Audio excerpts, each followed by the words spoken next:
Beyond the Veil with Daniel Jackson presents author and ghost hunter Eleanor Wagner. Who ya gonna call? Part 1. Bronx-born Eleanor Wagner raised her family in rural Sussex County, New Jersey, long before she began writing books, and spent years as Pennywhistle the Party Clown, named after Pennywise the Dancing Clown from Stephen King. She founded the Lady Ghostbusters Paranormal Investigation Team in 2017 and enjoys reading, singing, hiking, swimming, and gardening in her spare time. Hello, and welcome to another edition of Beyond the Veil with Daniel Jackson. Me, I'm your host, Daniel Jackson, and today we have a special guest. I would call you a author. I would call you an investigator. We have Eleanor Wagner, author, investigator, ghost hunter. What else would you like to be called? That's good. That's just fine. Mother, wife, that that kind of stuff. The Mother, traditional. wife, Thank regular you for having stuff, me. correct? Yeah. But I would imagine that this what you do when you're a writer, so that takes up some time, and also going out. I understand. I was looking at your website, and you have a investigation coming up on, I think, the 23rd of February. I have an investigation in a historical building, yes, in 2 weeks. Yeah. So what does that entail for you? What is it like to go and do an investigation like that? Because I know I saw on the site that your people can pay to also be doing the investigation with you. So how many people do you usually allow to participate Well, in that? for something like that, when it's a fundraiser for the venue, like the Historical Society it's a fundraiser for them. Oh, cool. And we have a limit to the people that we want there because you don't, during an investigation, you want to kind of keep it to a minimum, but you also want to make it beneficial to the fundraiser. So it's a very large building. And I believe that they're limiting it to 30 people. Not And so bad. what I'll do is I'll end up coming in and I'll do a presentation, which will be about an hour. And what it will incorporate will be them meeting a few of the other team members who will, some of them have equipment with them to share what kind of equipment we use on an Sure. investigation. And then the other one will be a medium that will explain exactly what it is that she does when we do an investigation.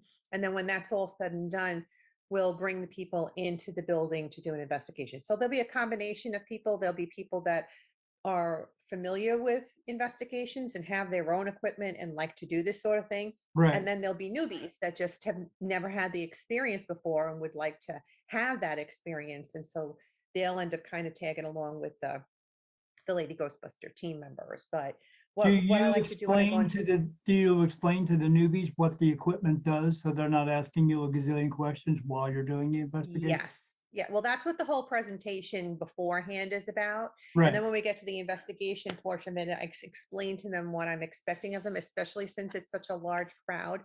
And we're going to keep us all sequestered in the same general area because you want to Sure. kind of keep the noise down, especially if you're using audio equipment or video equipment, because you want as little noise and feedback that you get from people walking and talking. So it makes for a difficult investigation, but really that particular event is more just to give them the experience. So I do let them know that you can never expect anything. A normal Right. investigation can go on for 6 hours and nothing happen. Right, because But some spirit want to be this is seen, some generally don't. right. And this is, I explained to them that it's generally for entertainment purposes. It's to give you the experience of what it's all about. Normally, an investigation will usually have 6 to 10 people, maybe more on the 6 side than the 10. I mean, when you go to, let's just say you go to a place, we went to one the other night that was an Elks Club building. And so I was there with my team members and there were 6 of us, but they had members there because we were in their building and for insurance purposes, Sure. they needed to have people there.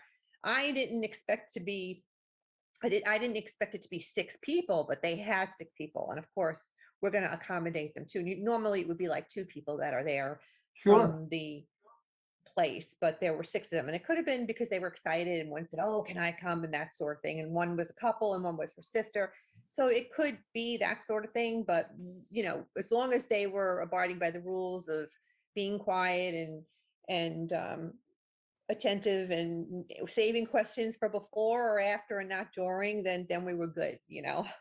Sure, absolutely. Because I've had an investigation done at my home previous to living here in Arizona, back in Delaware, and that team had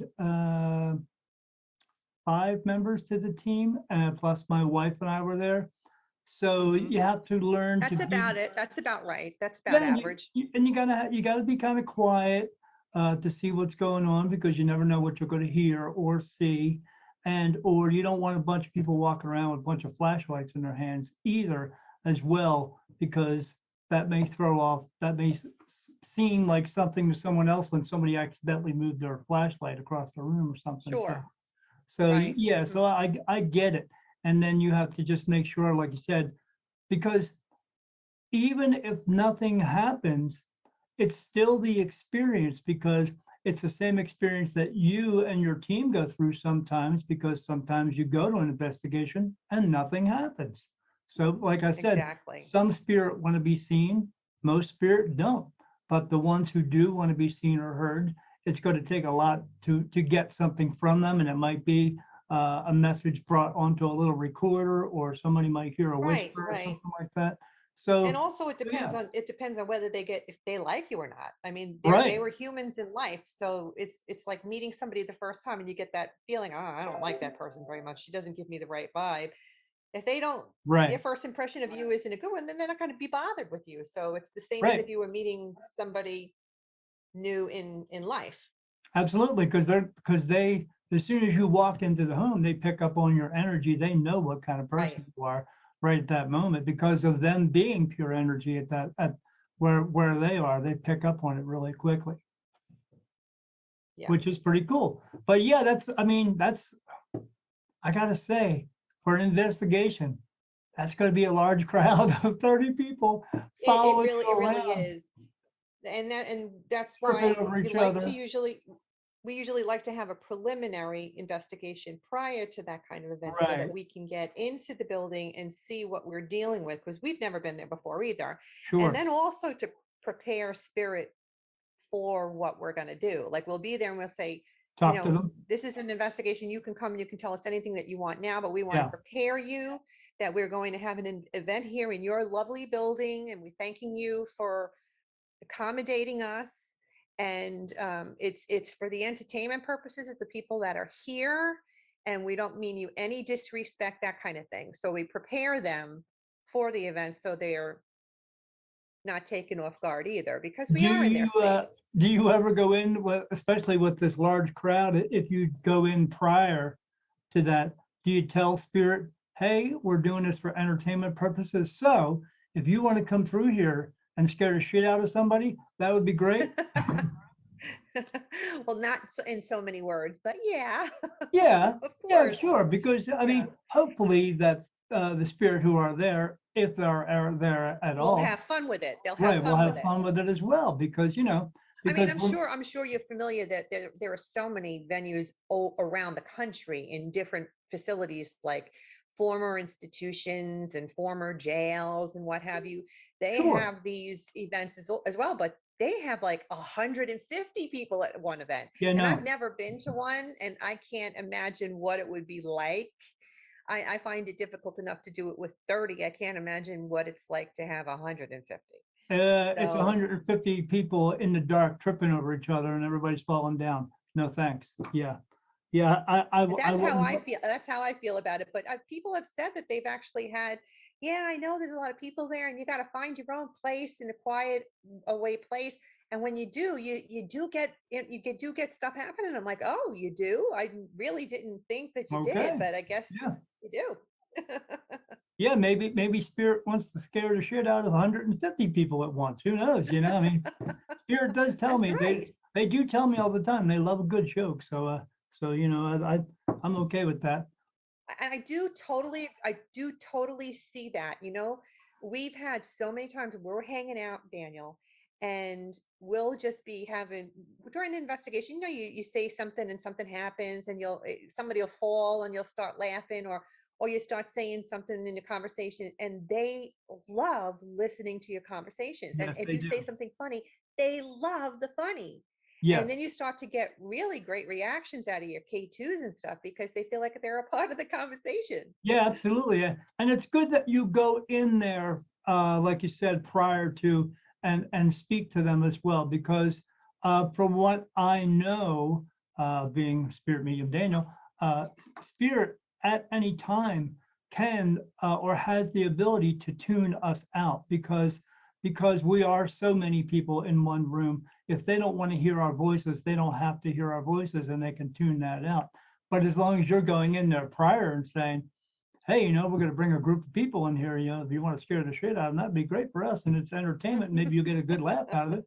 Then they know what to expect ahead of time too. Because like you said, something you pointed out, they were people in their lives at one time who are also on this world as Right. well. And now they are just, no longer connected to their bodies, but they are still people. They still feel as though they are people, and they are. They're just in spirit Yeah, at this and you're point. in their personal space. They were Yes, there absolutely. first. Yeah, that's what people don't seem to get. I tell them when I do other interviews on other shows as well as when I'm a guest on there, that like the Amityville horror type of story where the spirit themselves, maybe they just didn't like those people. They didn't like them being in their space, and they did everything possible to get them out. And that's all. Now, and Yeah. I'm sure Hollywood probably, sensationalized it a bit to make it more of an exciting movie so people would buy more tickets. But it's what it comes down to it is if the spirit doesn't want you to be in their space, they don't want you to be in their space, and they'll do whatever they can to get you Exactly. out. So yeah, and people, Right. if somebody sees something come fly across the room and they can't see what threw that thing, then hell yeah, that would scare the shit out of them and make them leave the house, which is kind of funny. Mm-hmm. But yeah, the movies and TV, they kind of ruin it for all of us out there because they make it so much more what they call scary and horrifying and all that stuff. But I tell people all the time, they're just people. They were just people walking on this earth. They're not nuns coming at you with a knife or a clown coming out of a storm drain. It's kind of they just kind of sensationalize it a little bit too much. It makes it horrible for us. So Well, that's because people like to be scared, yeah, and and the the problem world. is people they end up confusing the movies and that sort of Yes, entertainment with real life. You can't absolutely. confuse the two. They're very, very different. Absolutely, absolutely. So my question for you is, what got you started with this? What got you into this? What experience or what aha moment did you have that brought you into doing investigations? Well, I had a ghost in my home when I was a child, and I was really young and I was afraid of it, and I didn't realize until I was older that he was really just trying to get my attention. Yeah, So that was my first exposure with it, but I've always been fascinated with scary things and scary stories, and just even when you're your teen years going to horror movies. I mean, I can't watch them anymore, but I used to go to them all when I was a kid, sure. a teenager. And it wasn't until really the day my father died that actually everything was reignited in me. And from that point on, it just grew and grew and grew. And I believe I mentioned to you at one point that I was 50 when my writing career actually took off. My Yes, first you book do. was written in the 90s before I had my children. I've always written. I've written since the seventh grade on in school, but it didn't do anything. I didn't do anything with it during my lifetime until really I wrote that first book, put it down, put it aside, had my children. They grew up, and I was 50 when the writing career actually took off because now my kids are full grown. I reconnected with someone on social media that was a friend of mine that pushed me to send the book to a publisher, and then I was off. I was there. I go, I'm writing now, and I'm not stopping. But the Sussex County Hauntings series came to me when I was hitting sort of a writer's block. I was on my second paranormal romance, and I knew what the beginning, middle, and end was, but I wasn't filling in any of the other stuff. So I was at a writer's group, and I'm going, I need something to distract me. And that's when the idea to write the book about the hauntings came to me, because I visit Cape May, New Jersey often, and it's a very haunted town, and I love it. It's my favorite place in New Jersey. I know you're familiar with it because you lived right on the other side of the water in Delaware, but Well, I lived in New Jersey up until I was 17 with my parents. oh, okay. I lived in South Jersey, right across the river from Philadelphia. Okay. And we visited Cape May quite often because my grandmother owned a So hometown there. you know it's a beautiful Oh, town. yeah, it's And wonderful. they're known for their hauntings, they're known for their haunting tours, and they're known for their latest haunting books. And every time I go to Cape May, I buy the latest one. And so when the idea came to me, I said, I know that every place is haunted. I know that Sussex County, where I live, is haunted because I had a shop that I owned that had a ghost in it that I lived with. And so, who doesn't like a good ghost story? And I Right. had my own personal history that I could share in that story as well. I'm sorry, in the book as well. So that's what the whole first book came about. It came about my history and how I came to see spirit. And then I reached out on social media to people in the area and said, "Do you want to tell me your story? And I'll put it in the book." And so they Cool. did. So what I ended up doing is I compiled a whole book of these stories, and I wrote the history of the towns they took place in, because everybody loves history. And Sure. then I wrote the history of a building. If it was a historical building, it's got history behind it that I could share with the public. And then whatever stories I received from the residents over the years, I would put that in the chapter as well. And then if the paranormal team was able to get in there for an investigation, then that was just an added portion to the book. And before I knew it, I don't know how many towns in that first book, and I thought it was going to be only one book, and now I'm working on Sussex County Hauntings 3. Have you ever had a story from anyone tell you from a town called National Park in New Jersey? No, I did not. Oh, well, next time if you're going to do another book, then I will tell you about that town and how my house Well, actually, in that town was haunted. Hi, I'm Daniel Jackson of Spirit Medium Daniel. Do you need clarity in your life? Do you have unanswered questions? If you're having doubts of who you can confide in, come and book a reading with me, and I will put your mind at ease and your worries to rest. www.spiritmediumdaniel.com.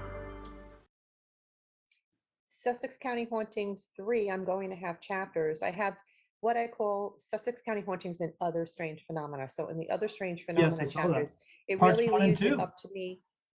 Yes, and that's what 3 will be, and Warren County Hauntings has the Other Strange Phenomena chapters too, because it enables me to create something different. In that first book, it has the stories that people shared with me on UFOs and Bigfoot in Sussex County. And then in part 2, I was able to put stories of people with their loved ones at their time of death, and then visits from deceased loved ones, because I don't consider them hauntings. I consider Cool. them visits from your deceased loved ones.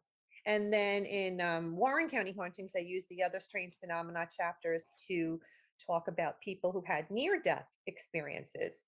So I'm able to do a lot of different things and talk about different topics in those chapters. And so with Sussex County Hauntings 3, I am going to do chapters on reincarnation, which are really fascinating stories. You and I had a conversation about that once before.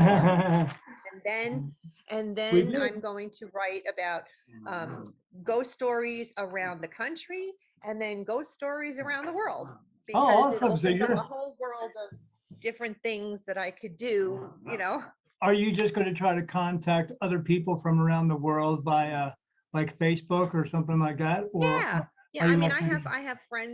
I have friends that have lived in other countries. Like a good friend of ours grew up in South Africa, and when we're together, we talk about all sorts of things. And last time we were together, he shared with me a really cool ghost story that happened to him in his home in South Africa, and how it came full circle, and how they found out who it was. That's cool. So, yeah, so I'm like, "Oh, Dave, can I put that story in my next book?" And he was like, "Absolutely." So So it's going to and be, that right there shows you, or could show everyone else around the world, that spirit is everywhere around the world, no matter where you go, no matter what Yes, you do, they're around us all the time. absolutely. Which is a So I would love to hear that story, and you and I will be in touch about it. Yeah, oh boy, it was crazy. And then it continued from that house to the next house that I went to after that. But it just continued from those houses to every house I went to. And then that's when I found out more or less that it wasn't the homes I was in, it was me, that they were coming to me. So Yeah. I'm a walking paranormal event all the time. It doesn't go away. So Mm. especially from what I saw last night. Oh my gosh. But so tell me a little about Lady Ghostbusters. The Lady Ghostbusters was established in 2019 when I was writing the first Sussex County Hauntings book. I had the opportunity to bring an investigative team into the Sterling Hill mines in Ogdensburg, New Jersey. And I was so excited about it. And he said, bring your paranormal team in, but I didn't have a paranormal So you team. had to form So a here group. I'm going, here I am. Yeah, I'm going, oh, great. Thank you. No problem. We'll get the date together. And I'm like, oh, shit, now I got to get a team together. So I reached How out long did that to, take you? not too long, because now I had already been into my excuse me, into my interviews with people for that first book. So I'd already maybe interviewed 50 different people at that time, Sure. and there were five women that stood out to me, that I felt like I had made a connection with, that I thought I would invite on the adventure with me. And then I had a paranormal team that I had met on one of my weekend jaunts with girlfriends of mine. And I called them up and said, would you like to participate, so I could get a nicely formed group together? And we were probably, I want to say 6 or 8 of us, if I remember, at that original investigation, along with whatever mine workers that they had that were going to bring us through these mines Sure. underground. And we were on the outside buildings as well, but we were in the mines for 6 hours. And it was a great investigation. It was the very Yeah, first one, but it was just I wonderful. I saw a picture on your Facebook page of the group, and there was a group of 6 women there. You were all standing on steps. Uh, there was like 3 in the back and 3 in the front. And I saw you had these big giant boots on. You're not wearing those big boots when you go on these investigations like mines or anything, are you? No, that was actually, those were just promotional pictures. Right. We did that. We had a video with a company. They took a video of us, and um, we wanted the promotional pictures to match it up. And they had told us we had to become these certain characters. So Sure. if you remember, one of the women looked like a gypsy, one of them looked like a schoolmarm librarian. I was supposed to be the blonde bombshell at And that worked 50. out very well for you. That Oh, worked. thank Yeah. you. Yeah. Boom shakalaka. Yeah. Yeah. Which is a So good thing. we really they said to overdo it. So Sure. to be overly dramatic. So we did. And we had a blast. It was a lot of fun, a great Well, experience. And in this type of what we would call, I mean, people call it a business or a genre of what you're doing. You don't want to just have a picture of you guys standing there with jeans and t-shirts on, looking like you're about to play in a grunge rock band or something like that. You got to kind of you look want to the stand part. out and be Right, distinguishable. So that was the whole idea. Yeah. right, because people distinguish when they see this, especially these teams are always wearing some type of black. They're wearing black all the time. It's this kind of um, I don't know, mystical, witchy type of appearance that you're trying to put out there, so that people know, so they can associate it with what you're doing. Correct? Yeah. Yeah. Yeah, because you got to look the part. You can't just. But I mean, when you go on investigations, do you show up looking like that, or do you just? No, no. I mean, we'll No. have Well, we've got I had these t-shirts made up that say Lady Ghostbusters on them Oh, with cool. our little logo on them, and everybody loved them, so they bought sweatshirts. And zip up hoodies Oh, and cool. That's a good t-shirts. So idea. we've got, and that's usually what we end up wearing with Merchandising. comfortable shoes and comfortable pants. So. Sure, sure. And you're merchandising yourself as well as when you do these. So maybe the people will ask you, hey, where can I get one of those T-shirts or something like that? Exactly. Yeah. I never knew if I was ever going to do that because I go out and do festivals and I do readings at festivals, but I just never thought I could bring myself up to like selling a Spirit Medium Daniel T-shirt. I just don't. I don't know. I don't know. It just that doesn't feel right to me. But if I was going out and doing investigations or something like that, maybe I would do that. I mean, why not? I mean, who wants to do everything for free? Nobody does. So, Mm. tell me about because it says you have a book out called Dream a Little Dream. It's a romance novel. It's a paranormal romance. Yes, What that is was my very first book. what is that about? Or you don't have to tell us what it's completely about, but just give us a quick description of what is that about. Is that a fiction or a nonfiction book?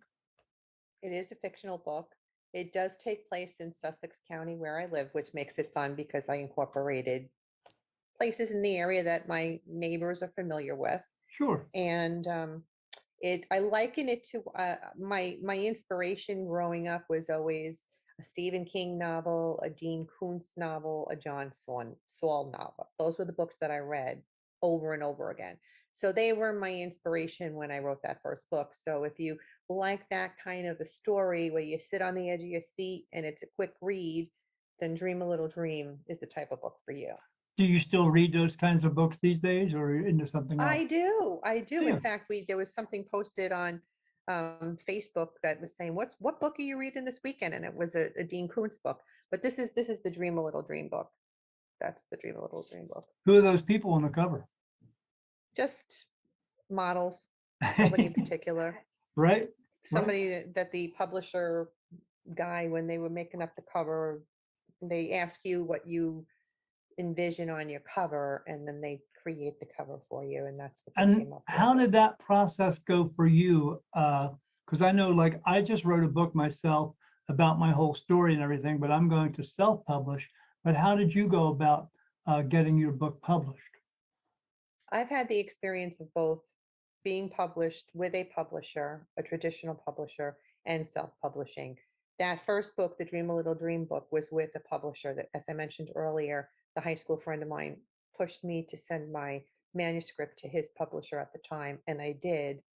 And that's when they asked me for the rest of the manuscript and then sent me a contract to send the whole book.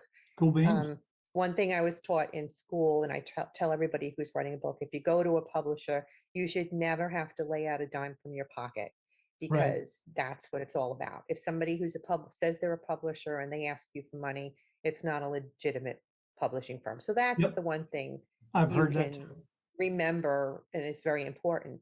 But when I was writing I have a children's series too. I don't know if they've even mentioned that to you, but I have a children's series that I'm working on right now with an illustrator. I have 6 books. But we're only on the first one, and it's very, very hard to light the fire under an illustrator's ass. Sure, because You they know got to how be when drawing all the time. creativity, it's just it's in their time. So it's like, okay, I'm dying to get that out because I've got the 5 other ones to follow. But that one was originally with the publisher and they weren't doing anything with it. And it was just becoming a very frustrating process. So I got the rights to my books back. Oh, Those that's 2 cool. books, Good. the Dream a Little Dream and the children's book, I got the rights back. And then I went and self-published them. And so the whole Sussex County Hauntings and the Hauntings series has been self-published, and it's been a really wonderful experience. And I'm going to continue to do it that way because you're marketing yourself anyway, Yeah. and why have a middleman if you're doing all the work yourself anyway? Right. So you set up the places and you set up the times and all that when you're going to go do book signings and that type of thing, correct? Yeah, even with a traditional publisher, unless they're like these big corporate publishers, they're not going to do much for you. They will have assign an editor to you, and they will help you with the cover, and they will put them on different platforms, but that's it.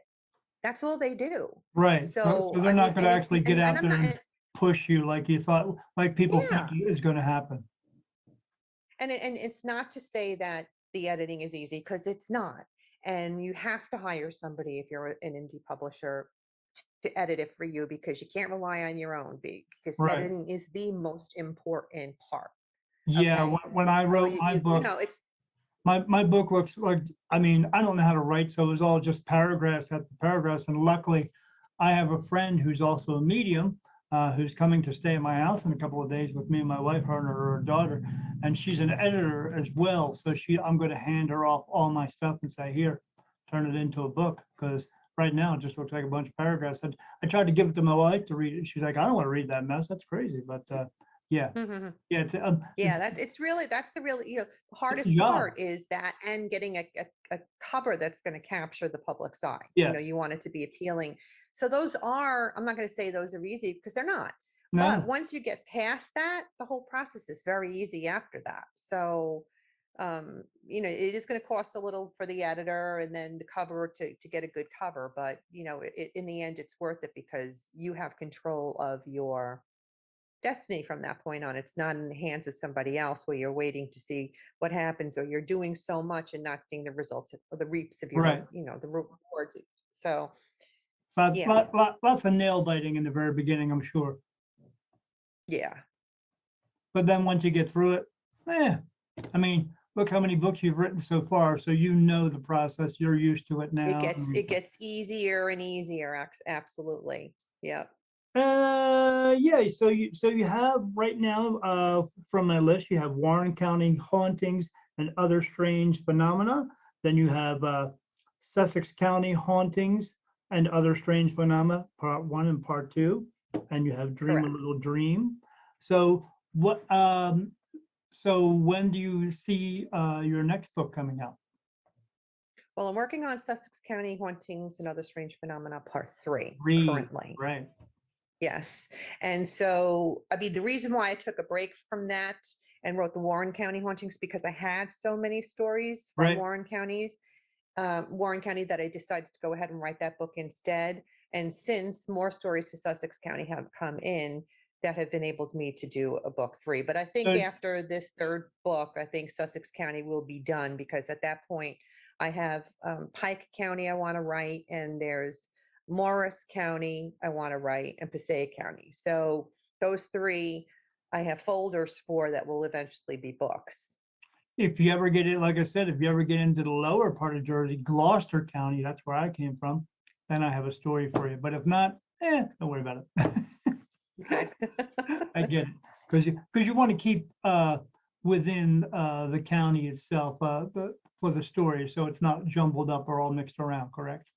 Right. But that's what I mentioned to you before about the chapters that I'm putting in the new books, where it's ghost stories from around the country and ghost Oh, there you stories go. from around the world. That So could be then, me. Yeah, yeah. I could definitely talk about Delaware, or I could definitely talk about California, and then I can definitely talk about South Africa, because those chapters enable me to do something like that. Or it could be, you could talk about anywhere that I walk, because I always tell people, do you want your house to be haunted? Let me walk in and it will be in 10 minutes, because it is. Oh. Yeah, I know. Everybody I know knows it as well. Or sometimes when I do my podcast, or when I was doing a live show, people catch things on the live show that they see happening while I'm talking on camera, and they'll see something go past me, or something shoot into me, or something like that, or lights flashing. Wow. Or I always tell everyone when I'm doing an interview, as I should tell you, if you ever see my camera and it goes blurry, that's because a spirit just crossed over through me at that moment. So that's why it's going to go blurry. So because everybody keeps telling me, hey, your camera keeps going blurry, and I don't want to say why always, but sometimes so now I just go, well, this is the reason why, and I go, oh, okay. And so yeah, Well, they don't that's know interesting. they don't know what to think of that. But then after that, I got to explain the reason of why they're crossing over through me and all that, and that takes like 20 minutes to get through. But yeah, because it's a long ass story. So I have a question for you. I saw that picture on Facebook like I said, you were all standing on the steps and you were in your each person's persona. My question is, how should I word this? Are you aware? Well, you and I have talked before. We talked prior on the phone for a couple hours, and told you some things about your daughter and stuff like that. But so you are aware that you have an ability, correct? I feel like I'm gifted, but I never feel I'm as gifted as any of the other people on my team. Oh, you are, buddy. So the other, but are you aware of? I'm aware of the fact that there are 2 other members on your team also who are also gifted as well. Okay. Which 2 of those? The ones that I know of, that when I looked at the picture, I started getting yeses and nos as soon as all I have to do is see somebody's face or hear somebody's name, and then I could tell them whether or not. I mean, I do a thing on my Spirit Medium Daniel page, www. whatever, and people can come in and place a call with me, a free call, because if they feel they have an ability or something like that, they can call me and talk to me about it. And so I let them do that. And then when they get on the phone, I know at that moment if they do have an ability or not. And then I start letting them know what they need to do next. But I know from the picture that I saw. Well, here's the picture. Okay, so you see the lady standing directly in front of you. She's got a cross in her hand. She has an ability, and then so does the woman who's standing up front. The very first one. Yes. Okay. As I think you and I talked about spirit and stuff before, where they using certain. Okay, so I'll just say it this way. So the person who's standing in front of you with the cross in her hand, she just needs to get rid of that cross. Get rid of the cross because it's not doing her any good. Actually. Oh yeah, no, she doesn't she doesn't use that. She just had that for the pictures. That's what. Yeah, you don't want to do that because actually when people walk in with rooms thinking they're using a cross to make demons or devils go away, they're actually doing the opposite of what they think they're doing. Oh, okay.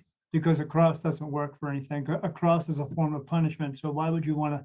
How do you think you're going to get something bad to go away with holding a form of punishment in your hands? It's not going to happen. But, this has been Who Ya Gonna Call Part 1. Stay tuned for Part 2. You can reach Eleanor at email author eleanorwagner@gmail.com, Twitter at Eleanor Wagner 22, Instagram at author Eleanor Wagner, podcast Eleanor Wagner's Strange and Scary World Podcast. Thanks for watching, and we'll see you next time on Beyond the Veil with Daniel Jackson.